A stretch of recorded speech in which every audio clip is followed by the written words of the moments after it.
so excited to tell you guys this story because this is really the story that really changed my life lately. The one that really had the biggest significant change ever in the way my life is played today is this right here. When I decided to make Hyper 5, which is a video comparison between the 5 most expensive and fastest cars on earth. It was a Pagani Huayra B1, a 918, a Bugatti Veyron Super Sport, and obviously a LaFerrari. So let me tell you exactly where this whole thing came about and why I'm telling you the story. So number one, this whole thing came about when I was able to afford to purchase my Pagani Huayra and at the same time my 918. I remember being really excited when I ordered the cars and waiting on them. And every night, you know, when you're buying a car, you always gotta get on YouTube and look at Shmi, whatever he's doing with the fucking car, so you learn how to use it and whatnot, and any other guy that's touched the car, because you just want to get all of the information that you're gonna forget and then you're gonna need later on again on the car. So I'm watching all these videos and then all of a sudden I go, man, I wonder if there's like a Carrera GT, Enzo, SLR race that Top Gear did. So I started looking and there's nothing. And there was no one that ever did that. And I was like, this is interesting. I feel like I've been watching Top Gear for a very long time and they should have these fucking things ready. And then I keep looking and there's nothing. So I go, man, I think it would be a brilliant idea to make a comparison like that. And I think I know the best guy for it, Chris Harris. And I'm gonna tell you why Chris Harris. Because at that time, I didn't have my YouTube channel. Yes, I had opened a YouTube channel in 2010 or 2008, I can't remember. And I made videos about phones, but man, come on, let's face it. I didn't show my face in those, people heard my voice, and even then they fucking destroyed me. I was like, there's no way this is gonna work. I'm not gonna put myself on camera. I'm just gonna hire someone that knows what he's doing, who's charming, who's great, and he's done this a million times. So I'm gonna call Chris, but I'm not gonna do it right now. I'm gonna do it when my car comes here. So I just waited, and I started meeting more and more people because of Instagram. My Instagram started to blow up and more people wanted to reach out and they were like, dude, I saw that you got a Pagani. We should get together. I have a Pagani, I have a 918, I have a LaFerrari. So I started meeting all these people and owners, and out of nowhere, I remember thinking, man, I know enough people to put that video together and then do something even crazier. Like I can do the Holy Trinity plus 2. I can use my Huayra and I can probably get a Bugatti. And my plan was, I'm just gonna get a regular Bugatti, but I know people that have these cars. I can fucking do this. I can make a car video so badass that people will always remember it because I'm a film producer, I can do this.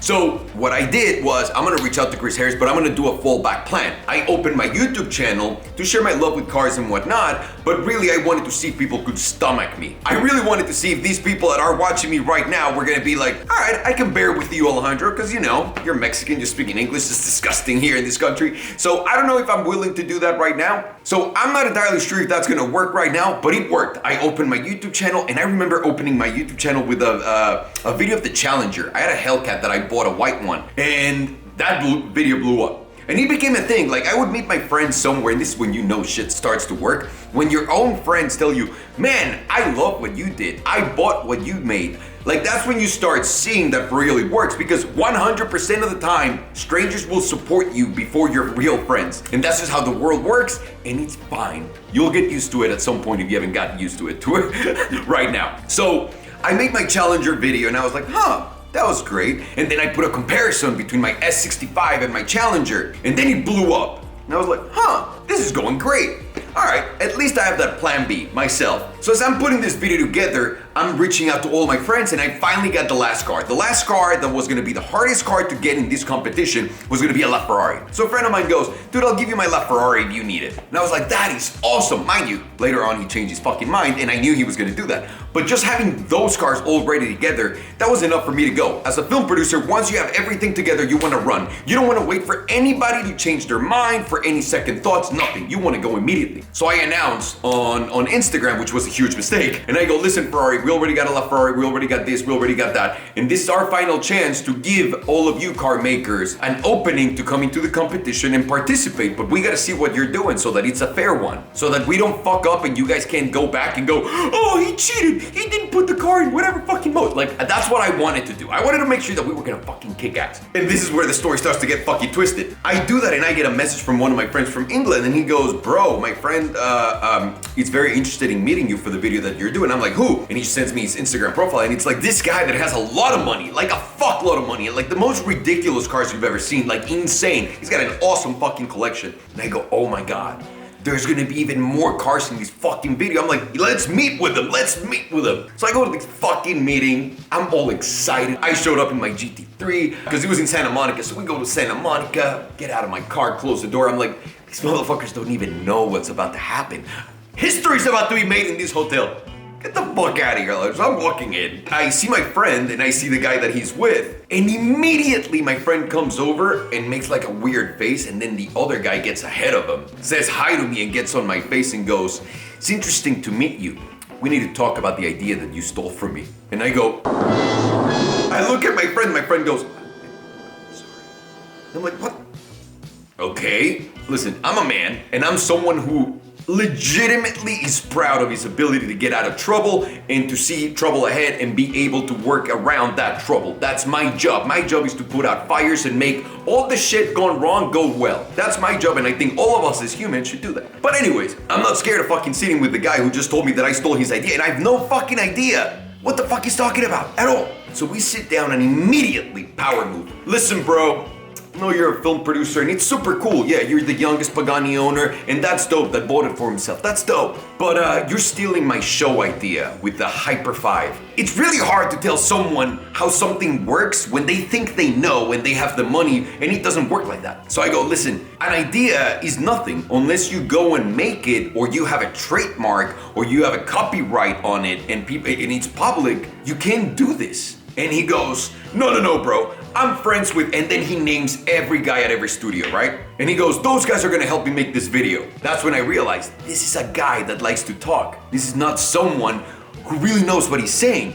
This is someone who knows people and therefore thinks he knows what he's saying. So I go, okay, so these guys, the head of studios, mind you, people that are making $8 million a year just sitting on their ass by not changing anything about the business model that they've done. Hollywood, hashtag we don't change, hashtag sequel, hashtag prequel, right? That's Hollywood. And this guy is telling me that those guys are gonna get out of their own way and go make this video for this guy for free, because he would have had to pay like $500,000 for a producer to go make it, but for free. These guys were gonna make it. At that point, I knew he was lying. So then I asked him, and how did you copyright the script? And he goes, oh, I did it with my lawyers. If you don't know how to copyright a script and you can't tell me the fucking basic, I was like, all right, this guy's full of shit. But listen, I'm not looking for an enemy. The guy has money, right? So I'm someone that knows how to use the circumstance. And I said, listen, man, we're not fighting here for number one. I hope that you make your video. I hope that you can make anything else. That's great. But if you want to join forces, and I'm telling you, I have this one put together, let's join forces. Let's do it together. And he goes,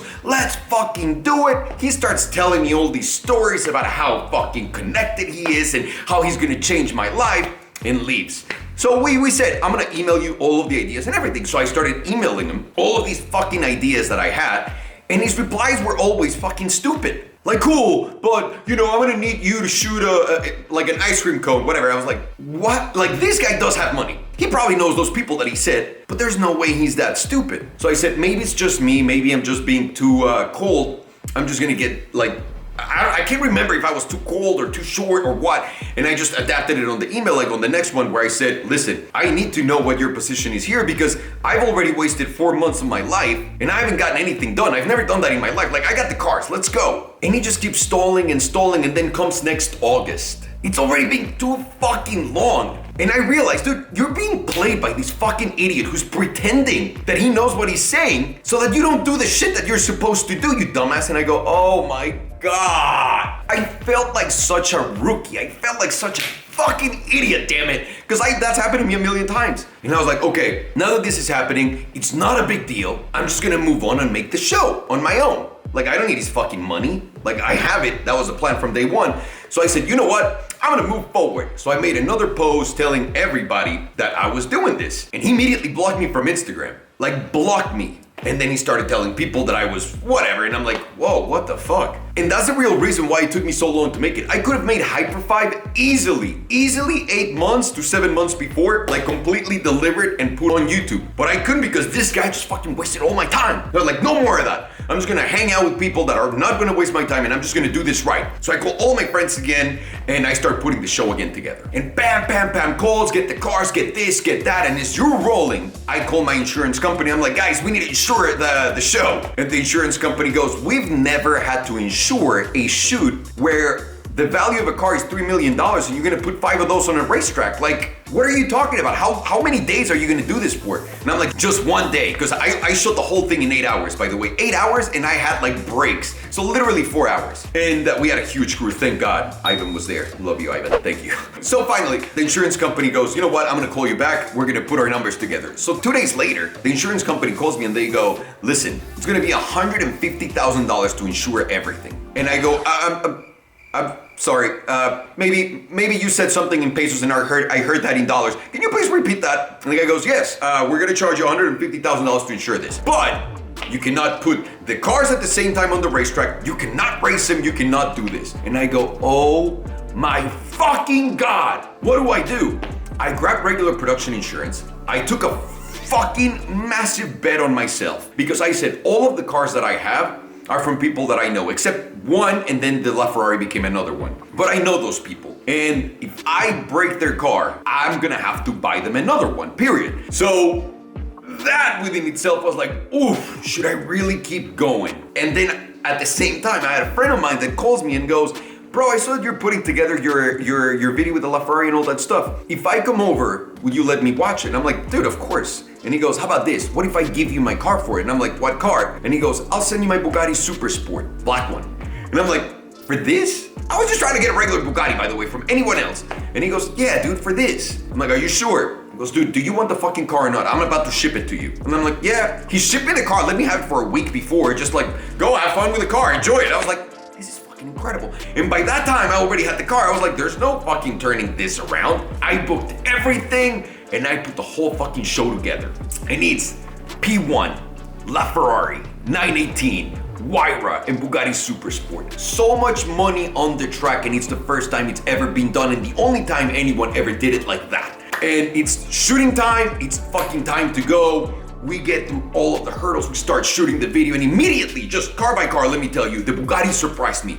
Because the Bugatti was so normal outside of the track. It felt like a regular Bentley, if you will. And then you get on the track and floor it, and my fucking God. And the brakes are insane too. Now, the car weighs a lot and can't do many laps, but that was incredible. The Huayra really blew my mind because the feedback from the steering on the corners and the air, you could feel. But I had no gauge of what's going on. Normally, when you get in a fast car, you feel like you're going super fast and you're going super slow, and sometimes you think you're going super slow and you're going super fast. So I got in the Huayra and I was like, fuck, this is gonna be awesome. Woo! Driving it, you hear the turbos on the track, the brakes are fucking wonderful on the track, and you're like, wow, this car might actually win. Then you get into the LaFerrari, and the LaFerrari just feels out of control. Fucking fuck you, power through those rear wheels, and an incredible sound. I was like, man, this shit's gonna be awful. I had a 918, so I knew what the 918 was gonna do, and I wasn't so sure the 918 was gonna beat that LaFerrari. And then I got in the P1, and I was like, oh my God, you've never felt acceleration like that in your fucking life. You've never felt cornering like that in your life. You've never heard turbos like that, and you've never heard the noise that the car made as a whole, and the looks. Oh, it was disgusting. It was so beautiful. Again, we have 8 hours from the moment we showed up, and we need to shoot this whole video, shoot all of the beauty shots for the cars. We need to put them all on the track. We need to do drag races. We need to take pictures. All of that in 8 fucking hours, and we already spent the money, so let's fucking go. Start shooting the video, whatnot. We finish everything. We start shooting the video, comes like, you know, we had some delays, some stupid stuff, and some other people were going into the track, so they kept us out sometime, but we were able to finish everything. And when we finished everything, I had no time to realize that we had done it, because immediately I realized, my God, I'm gonna send the cars right back everywhere where they're supposed to go, and I'm not gonna have that bay run. So I'm gonna make a video real quick with the bay run. So I made this fucking video with the bay run real quick. I got in there with Rodrigo, and I tell my friend Rodrigo, who, by the way, Rodrigo has nothing to do in film or anything like that. And I'm like, do you mind just getting in there with the camera and filming me? And he goes, yeah. So I got into the bay run, and I told people how expensive it was to maintain your Bugatti bay run, and that video blew the fuck up. That was my car video, the first car video that I ever did that blew up at the level that it did. And that happened overnight. So I shot that video in 2 seconds without putting any importance because I had already done the big one, Hyper 5. That was gonna be the one. We finished doing the video on the bay run, closed the door, I get out, I called my wife, and I'm like, I finished, like I'm done. And I just started fucking bawling on the phone. I'm like, I did it, man. None of the cars fucking blew up. I don't know, people, $3 million. And she's like, cool, congratulations. I was like, yeah, thank you, this is gonna be awesome. So then we go into the editing phase. And that's when fucking Chris Harris announces that he's doing his own and that he's gonna fucking release it. And I go, oh my God. I'm sorry, Chris, but I need to beat your ass right now. Not in that way, but I need to beat your ass to the release. I need to put mine out first, because yours is gonna be fucking epic. I'm sorry, I need to do something right now. So I fucking did everything I could, released it in 3 parts, and the first night, the first part that I released, I remember it being ready and being like, fuck it, it's nighttime. I put it out. The next morning, I woke up. I've never in my life gotten more text messages. I've never in my life gotten more emails. I've never in my life gotten so many missed calls from all around the world saying, what in the fuck did I just watch, Alejandro? What's this? How can you do that? And I was like, guys, I'm a film producer. You're all my friends. How did you not know that I could do this? And they're all, man, that really blew me away. That was incredible. And from there, people started to see me on the street, and I wasn't the asshole from YouTube anymore. I was like oh my God, the guy who made that video. And I was like, this is unreal. And so many huge doors started to open for me for that video. And you know what that taught me? Never fucking give up. Never waste your time. Even when you're seeing someone else doing it and you think you can do better than them, fucking go out there and fucking get it done. You know why? Because in the end, that video is what made me who I am today for the most part. And I love that. I absolutely love that. That video completely changed my life. And I can't say thank you to all of you who watched it and all of you who shared it. So yeah, that's my story with Hyper 5. That's how I was able to put the craziest fucking car comparison in the history of the world. And all I had to do was just spend, $2.7 million in 2 cars that were super impressive and get other people to do it? Ha! Piece of fucking cake, as you can tell. Anyways, guys, that's my story with Hyper 5. Do you have any moment, any critical moment in your life that you can say, this is the moment that changed my life? And if so, please let me know which one it is. I'm always dying to know more and to hear more about you guys. So please let me know in the comments down below. My name is Alejandro, fucking Hyper Alejandro, if you want to call me that. Probably not, that was a long time ago. Anyways, guys, thank you very much for watching. Hope you're well. Take care and see you later. But why some say the moon? Why choose this as our goal? And they may well ask, why climb the highest mountain? We choose to go to the moon. We choose to go to the moon in this decade and do the other thing.